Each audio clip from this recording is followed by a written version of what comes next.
right. Y'all heard that smooth jazz intro. So, you know it is time to Focus LBK. Welcome to the Focus LBK show. This is your host, Robert Jenkins. And today we are coming off of a super busy period, really starting around mid-June and really kind of culminating within the last, the last week or so. We have just been ripping and running. We had, of course, Juneteenth. We had the same day, we had the 100 Black Men of West Texas Scholarship Gala. And I tell you, that one of the lessons that I learned personally, and I think a lot of people have learned, is that, man, you cannot have these events. We got to stop having them on the same day, because I attended the Juneteenth festivities starting at about 8 o'clock that morning or so over at May Simmons, the senior breakfast. And then we went to the parade, and then we went to the gala later that evening. And boy, I tell you what, back when I used to wear a younger man's pants, going to 2 or 3 events on the same day would not have been a problem. Taking pictures, and I don't take pictures, I make pictures. I'm trying to train myself to say making pictures. So making pictures at 2 or 3 events on the same day when I was 20 something wouldn't have been a problem. The problem arises is I didn't even make pictures when I was 20. I didn't get into making pictures and videography, making pictures and videos until about 10 years ago. So I was already 40 something when it started. You know what I'm saying? And that's not a problem in a way. It's kind of a good thing, because I came at it with a lot more focus and dedication, I think, than I would have normally. But man, I tell you what, trying to rip and run when you're 50 something, you sure be looking back at them young man pants and wishing they still fit. You know what I'm saying? If y'all don't mind me beating a metaphor to death.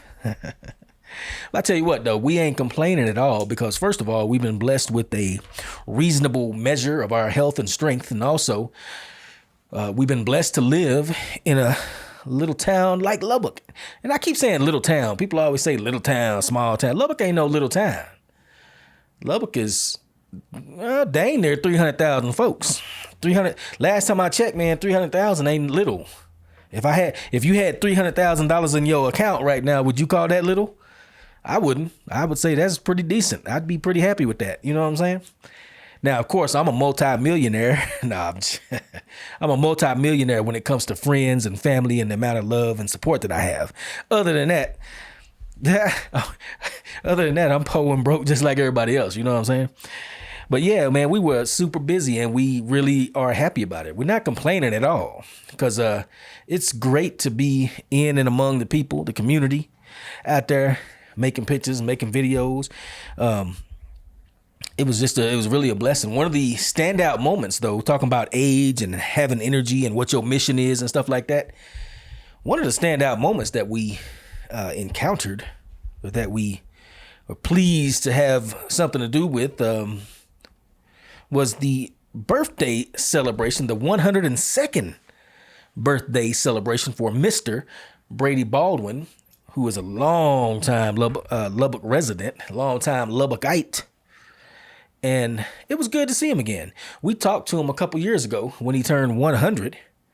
And to see him again today, the other day, I think it was last Saturday? No, it was last Monday. I'm terrible with dates, but I'm pretty sure it was last Monday. We peeped out his birthday celebration. And man, the people there, first of all, were just so good. It was good to be amongst our elders. And one of the things that that's on my mind, being a gentleman of respectable years myself, although nowhere near as respectable as 102. I'm about half of that, actually. But I'm still getting up there. I ain't no spraying chicken. And you just start thinking about, man, if I'm blessed to make it to 100 years of age, I sure hope that I am as spry, mentally and physically, as Mr. Brady Baldwin himself was.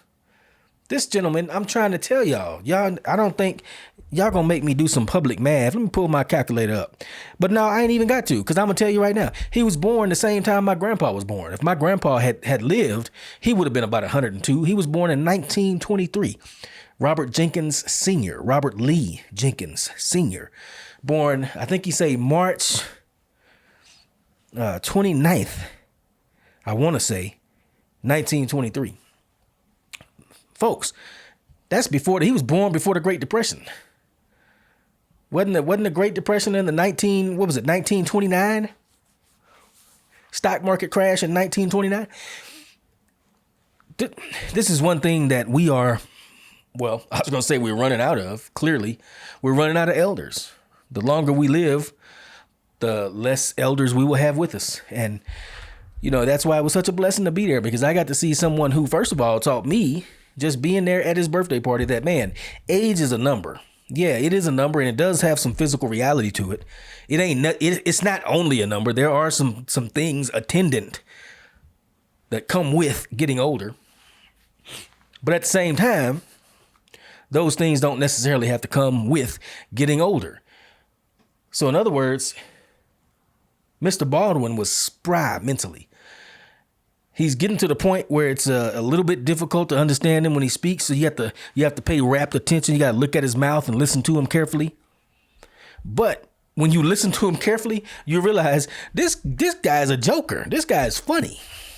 And this guy is 100% right here and right now in this situation. He is not missing anything mentally, as far as you can tell, interacting with him on a social basis. That, my friends, is a blessing.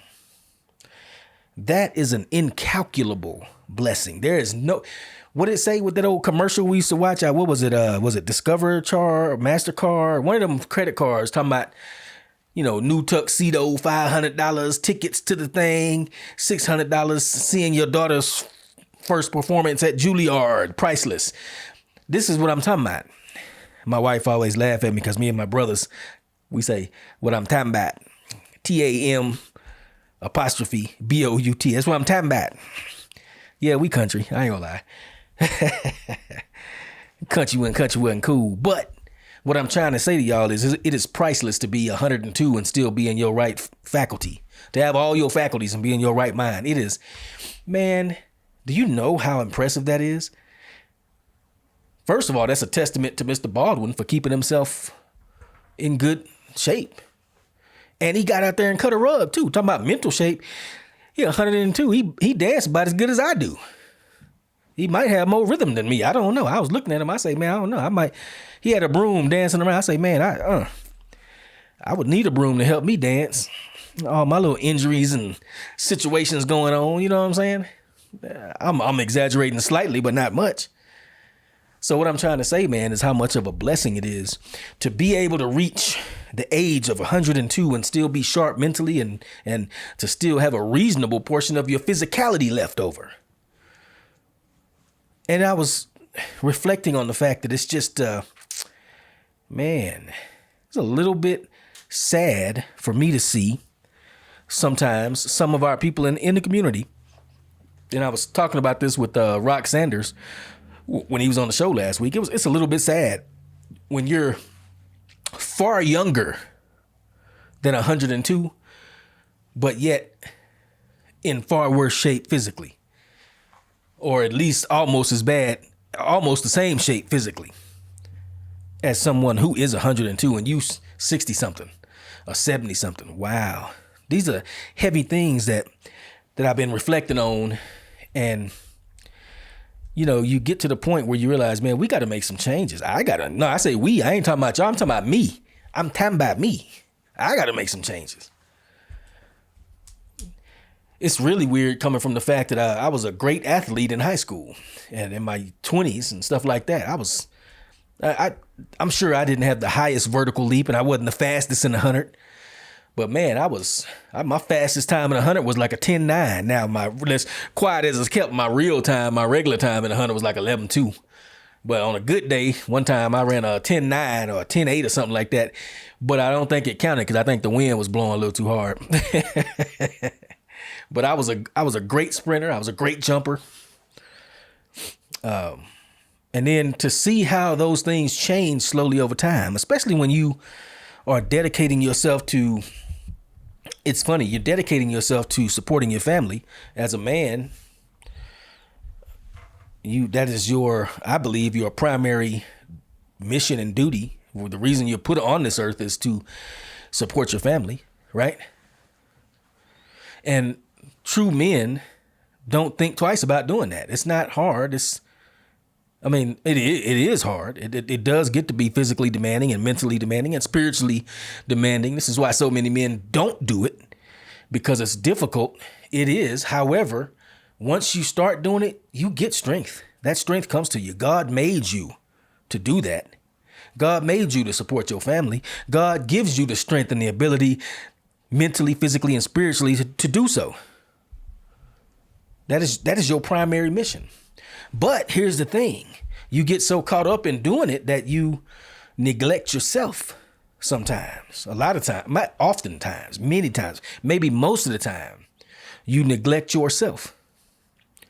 And that's not a good thing to do. I'm often reminded of when you fly you get on an airplane, before you take off, they give you that safety briefing, and usually a female stewardess be up there at the front of the airplane, and she be doing some smooth stuff. Usually be two of them sometimes, one in the back and one in the front. One be talking and one be amplifying with the movements, and they be telling you to pull down the mask and put it on yourself and tighten it. But the one thing they say, though, pay attention to, they say, if you are traveling with somebody who is unable to care for themselves, you have to put your mask on first, and then look at your child or whatever the case may be and put their mask on. That's exactly what being a parent, a husband, a provider is about too. So what I'm saying is, you got to look after yourself first. I have been guilty of this myself, been caught up so much in working hard and being at work and getting that done so you can make that cheddar, so you can make them mortgage payments and them car payments and them private school payments and this and that and the other. You forget, hey man, you need to go hit that gym a little bit.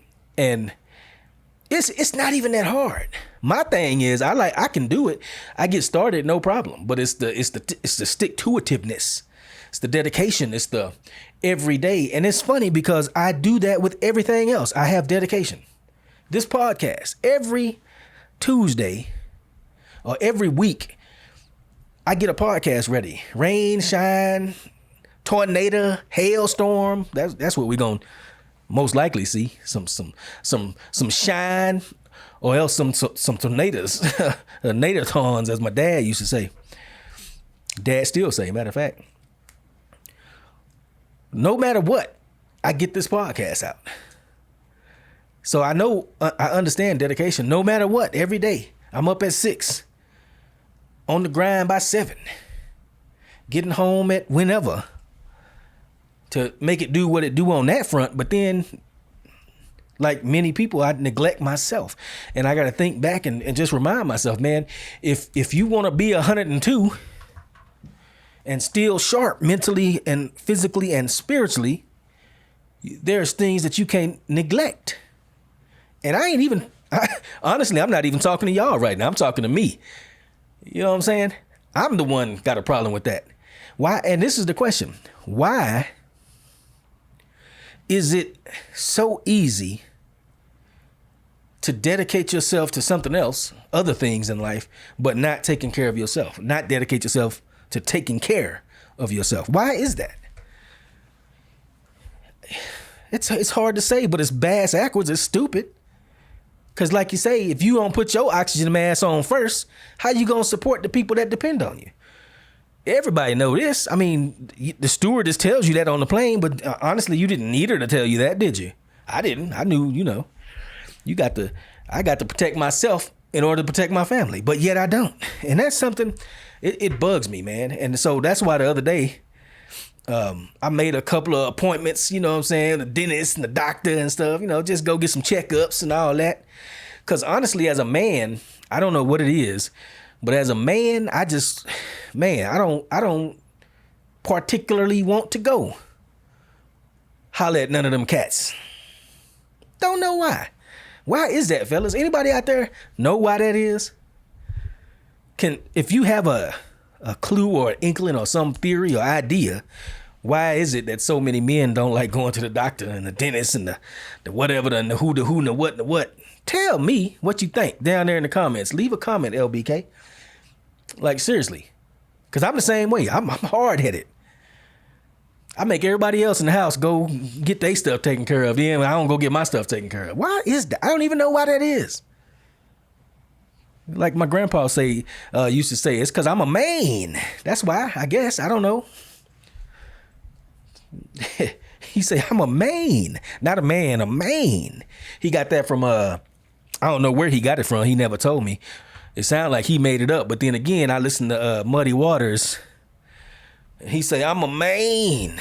I spell M-A-N.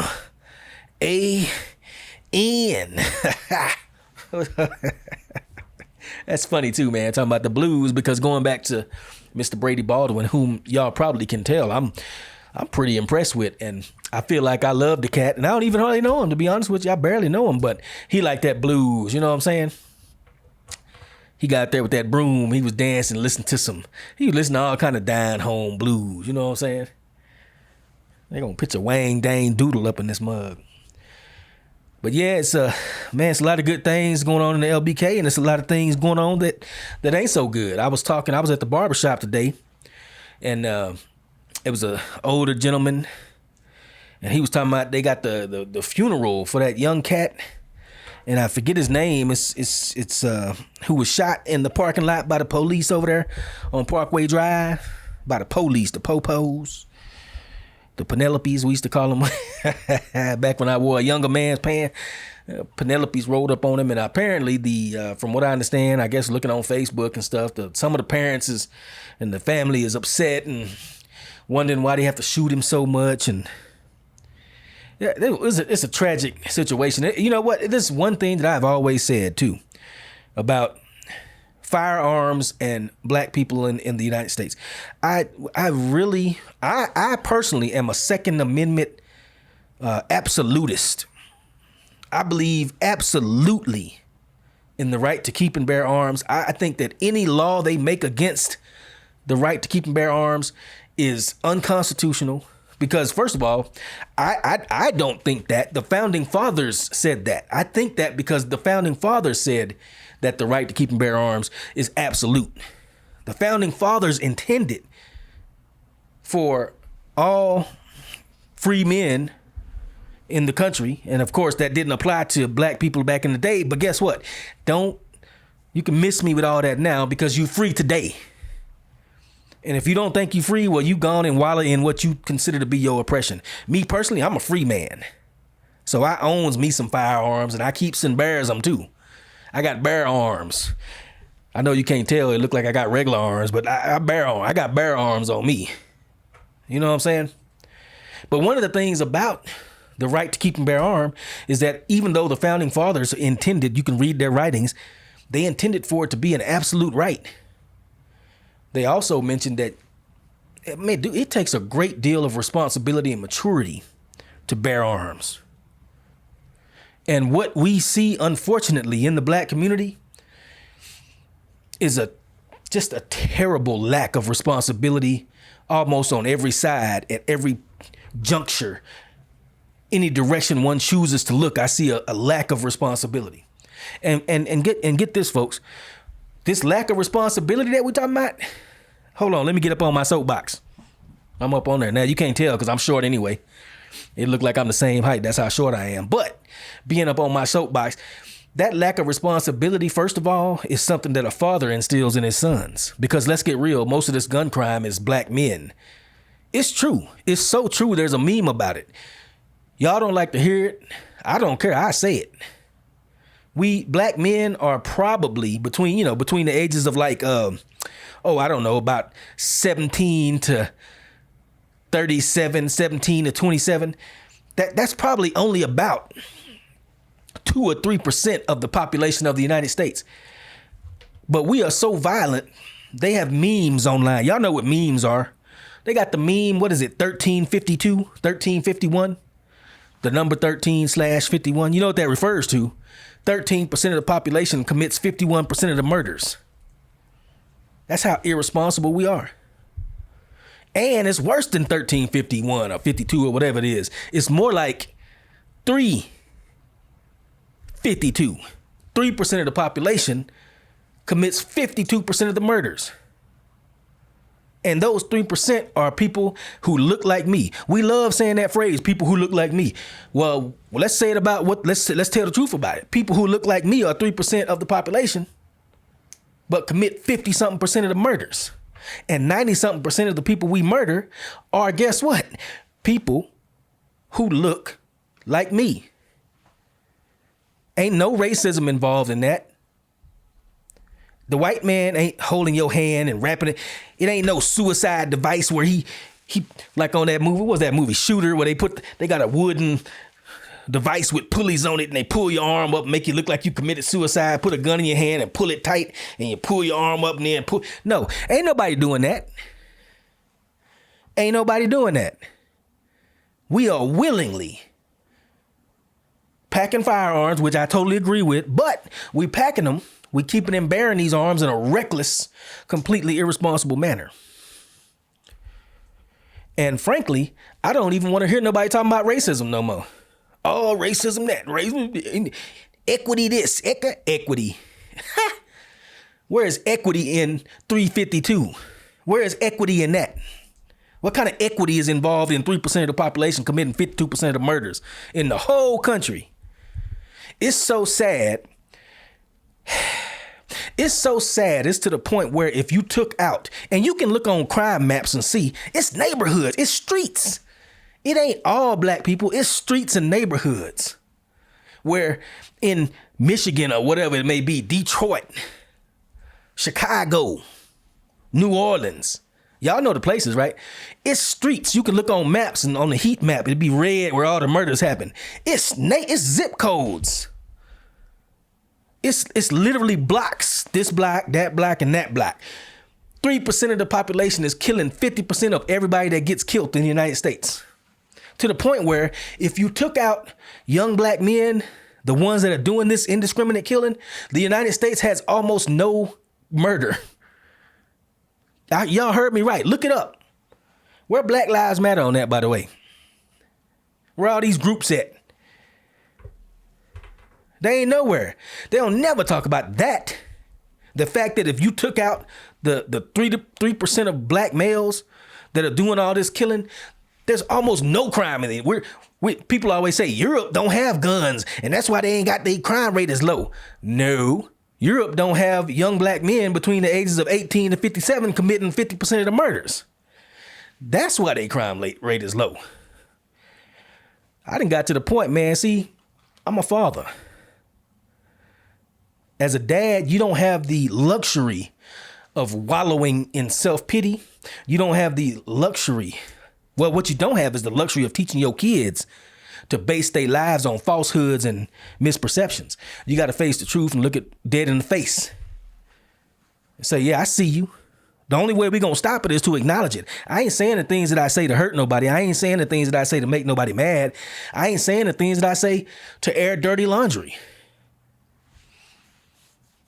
I'm simply saying the things that I say because they are true. I think it's somewhere in the Bible. It says something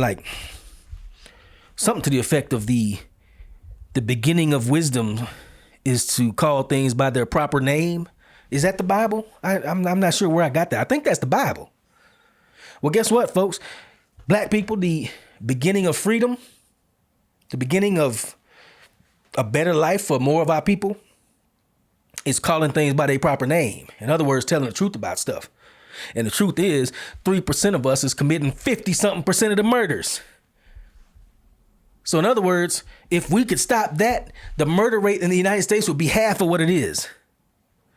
In other words, 50% of the murders in the United States are almost all of them are black. Young black men killed by other black men. This is a problem. Black Lives Matter ain't gonna fix that. Obama ain't gonna fix that. Trump didn't make it worse. That's all us, folks. It's all us. With our broke homes, with our broken homes, female-headed households with no fathers in sight. The fathers in sight that you do see teaching their kids stuff of dubious quality and utility. You know what I'm saying? This is all on us, and it's up to us to stop it. And like I say, I don't say that to make nobody mad, but I don't care if you get mad. Matter of fact, I hope you do get mad, but don't get mad at me for telling the truth. Get mad at the situation and fix it. 3% of the population is committing 50% of the murders. They say it's 13 because they just saying black people is 13% of the population of the United States. So it's 1352, but really it ain't black people committing the murders. It's a small subset of young black males, as I say, probably 3-4%. 3% committing 52% of the murders in the whole country. We are running wild. We are running rampant. I was looking at that Carmelo Anthony stuff the other day. They still haven't released the video as far as I know, but they have let some people in the press view and take notes on some of the video that was shot by one of the cameras across the field that was looking at the tent, looking right at the tent, from my understanding.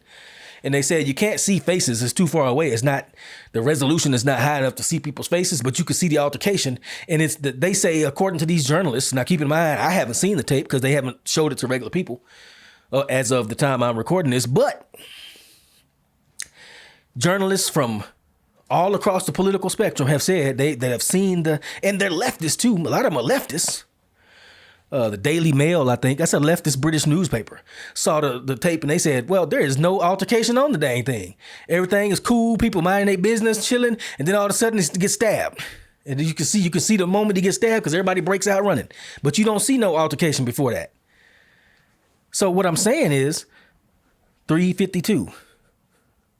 352 is what I'm saying. 3% of the population is committing 52% of all murders in the United States. From Parkway to Frisco to Chicago to New Orleans, Louisville, Memphis, everywhere, Baltimore, everywhere you got a sizable black population, you're going to see murders. And guess what? It ain't about poverty. Yeah, these murders happen in neighborhoods that are typically poor or underserved. But guess what? There was a time Thomas Sowell, the black economist, genius guy, read many of his books. He doesn't deal with this race stuff. He just show you the numbers. You can't argue with the bare naked numbers. You know what I'm saying? And he breaks it down how there was a time when poor people still had dignity. So you lived in the hood like he did. He grew up in the slums in New York, in Harlem, in New York City. But he was saying back in them days, old folks didn't get mugged. People slept on their back, on their fire escapes in the heat to get out of the heat. They didn't have AC back in them days. The 20s, talking about, probably about the 30s and 40s. He's old, but he ain't that old. He about the 40s.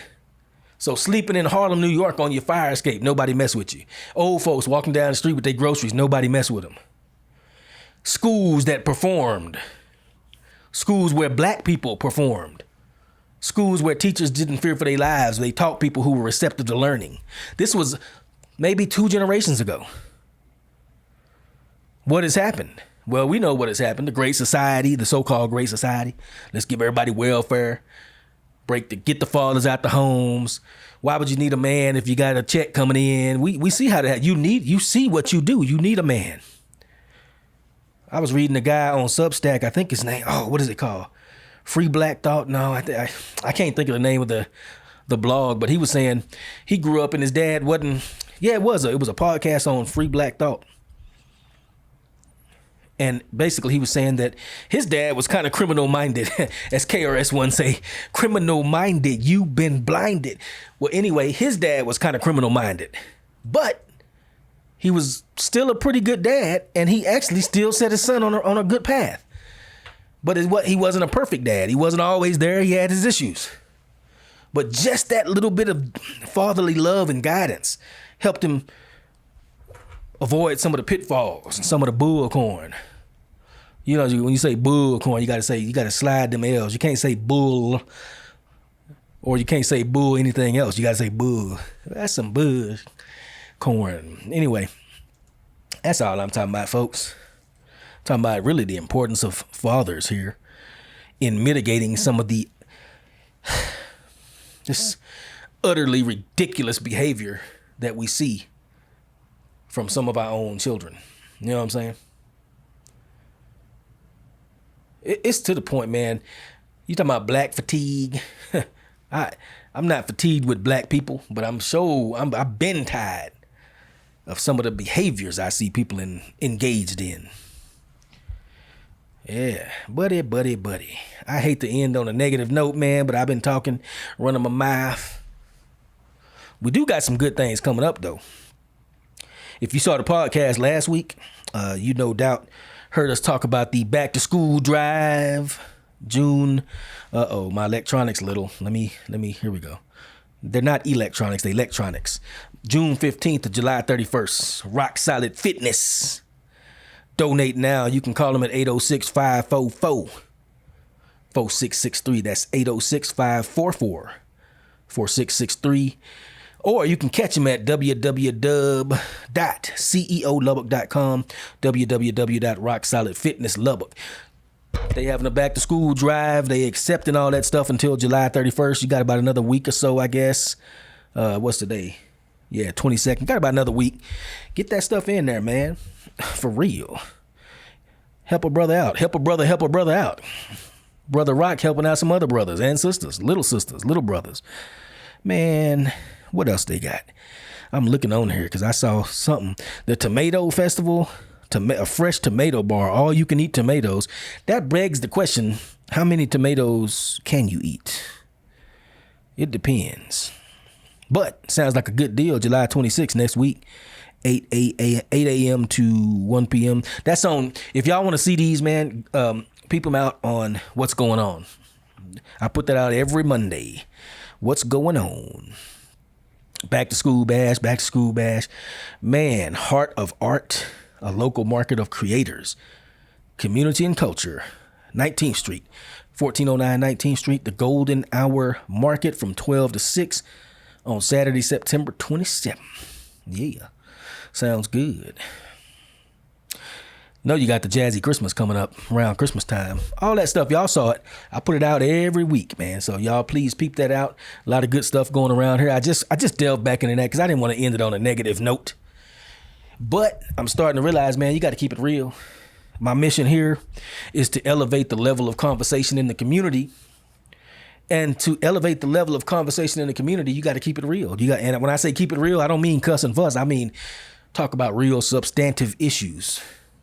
And that's what we do here on the Focus LBK show. Thank you for tuning in. LBK, this is your brother, Robert Jenkins, signing off. And we'll catch you next week, same time and same place. Peace.